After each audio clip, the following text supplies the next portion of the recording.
গাজায় হামাসের বিরুদ্ধে লড়াইয়ে সেনা পাঠানোর প্রস্তাব দিয়েছে মধ্যপ্রাচ্যের কয়েকটি দেশ। মঙ্গলবার ট্রুথ সোশ্যালে এই দাবি করেন মার্কিন প্রেসিডেন্ট ডোনাল্ড ট্রাম্প। এদিকে ইসরায়েলের কাছে আরও 2 জিম্মির মরদেহ হস্তান্তর করেছে হামাস। এ নিয়ে 28 জিম্মির মরদেহের মধ্যে 15টি ফেরত দিল ফিলিস্তিনের স্বাধীনতাকামী সংগঠনটি। বিনিময়ে আরও 15 ফিলিস্তিনি বন্দীর মরদেহ ফেরত দিয়েছে তেল আবিব।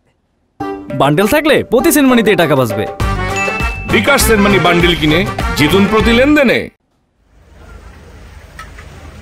10 অক্টোবর গাজায় যুদ্ধবিরতির পর থেকেই তা লঙ্ঘনের বিষয়ে হামাসকে সতর্ক করে আসছেন মার্কিন প্রেসিডেন্ট। এবার হামাসকে নতুন করে হুঁশিয়ারি করলেন ডোনাল্ড ট্রাম্প। ফিলিস্তিনের স্বাধীনতাকামী এই সংগঠনের বিরুদ্ধে লড়াইয়ে মধ্যপ্রাচ্যের কয়েকটি দেশ সেনা পাঠানোর প্রস্তাব দিয়েছে বলে দাবি তার। হামাস যুদ্ধবিরতির চুক্তি লঙ্ঘন করলে এসব দেশ বিপুল সংখ্যক সেনা নিয়ে গাজায় প্রবেশ করবে বলেও সতর্ক করেন ট্রাম্প। তবে কোন কোন দেশ ট্রাম্পকে গাজায় যাওয়ার প্রস্তাব দিয়েছে তা প্রকাশ করেননি তিনি। এদিকে গাজায় যুদ্ধবিরতির চুক্তির বাস্তবায়ন প্রত্যাশার চেয়েও ভালোভাবে এগিয়ে চলছে বলে দাবি করেন মার্কিন ভাইস প্রেসিডেন্ট জেডি ভ্যান্স। মঙ্গলবার ইসরায়েল সফরে গিয়ে এই মন্তব্য করেন তিনি।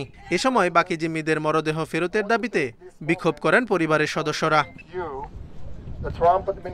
গাজায় যুদ্ধবিরতির পর জাতিসংঘের সংস্থাগুলো ফিলিস্তিনিদের কাছে খাদ্য সরবরাহে সক্ষম হচ্ছে। দুর্ভোগ এড়াতে আরও বেশি সংখ্যক মানুষের কাছে ত্রাণ পৌঁছাতে হবে বলে জানিয়েছে বিশ্ব খাদ্য কর্মসূচি।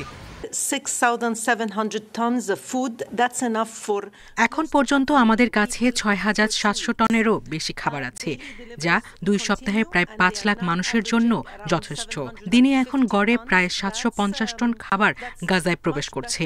এটি যুদ্ধবিরতির আগের চেয়ে অনেক ভালো, তবে লক্ষ্যমানের চেয়ে অনেক কম, যা প্রতিদিন প্রায় 2000 টন।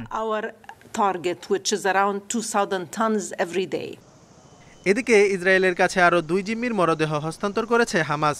এর মধ্যে একজন সেনা ও একজন বেসামরিক ইসরায়েলি। এ নিয়ে 28 জিম্মির মরদেহের মধ্যে 15টি ফেরত দিল Hamas. Zubair Hussain, independent news.